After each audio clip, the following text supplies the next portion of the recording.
The director called cut 3 times, but my celebrity husband was still locked in a passionate kiss with his childhood sweetheart. As his assistant, I kindly reminded them, but the childhood sweetheart burst into tears, claiming she was too deep into the role. In front of the entire crew, my husband scolded me, saying that my eyes and heart were so dirty that I saw filth in everything.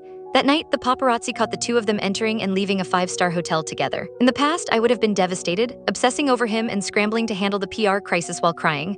But this time, I realized our 5-year secret marriage was utterly meaningless. Right after I spoke with a lawyer about the divorce, Jacob walked into the lounge. The lipstick mark from his childhood sweetheart, Agnes. The moment he saw me, the smile on his face instantly vanished, his gaze turning cold, and said harshly, "Sienna, can't you figure out your place? This is a resting room for the leading actors arranged by the crew. What are you doing here?" I grabbed the thermos from the makeup table and replied indifferently, "Getting my stuff." Jacob had started his day at 5 in the morning. I'd made the meal in the thermos at 3. The weight hadn't changed, so I knew Jacob hadn't touched a bite. Seeing me turn to leave, he frowned in displeasure and said again, "Don't bother making food anymore, it's unpalatable." It wasn't the first time he'd said my cooking was bad. In the past, I would have exploded, questioning him. "Didn't you say you wanted to eat my cooking for a lifetime? Why is it suddenly disgusting now?" But this time, I didn't even bother to argue. I simply said and walked out the door. Jacob called after me, "There's a crew dinner tonight. The director wants me to discuss the script with Agnes." I pretended not to hear the guilt in his voice and coldly replied, "Okay." After closing the door, I threw the thermos into the trash. The last scene had been filmed close to home, so Jacob hadn't stayed at the hotel. He returned home around 1 a.m. Seeing that I wasn't waiting for him in the living room like I usually did, Jacob pushed open the bedroom door and said impatiently, "Sienna, you know I have trouble sleeping. Why didn't you brew my calming tea?" I pulled the blanket over my head and lazily replied, "I ran out of tea leaves last night. If you want some, order takeout." With a loud bang, Jacob slammed the door and went into the study. That was his way of showing he was angry, and in the past, it would have been my cue to spend the night tossing and turning, eventually humbling myself to apologize. But that night, he waited until the next morning, and I still hadn't knocked on the study door. The next day, the crew moved filming to a remote mountain outside the city. For once, Jacob allowed me to ride in the van with him. Just as I got into the van, Agnes, wearing a low-cut, backless dress, walked up gracefully and said, "Jacob, do you have any bug spray? I always attract mosquitoes." Seeing me, Agnes changed her tone. "Oh, Sienna, you're here too? Then I'd better take the other car." Before Agnes could finish, Jacob coldly said to me, "Sienna, can't you be sensible? Stop causing trouble. Go sit in the assistant's car." For the first time, I said nothing and got out of the car. Watching my figure retreating into the distance, Jacob furrowed his brows. 5 minutes later, I received a WhatsApp message from Jacob. "Today, Agnes will have a scene where she shows her legs. Don't misunderstand." "Understood," I replied shortly. The typing indicator in the chat window stayed on for several minutes.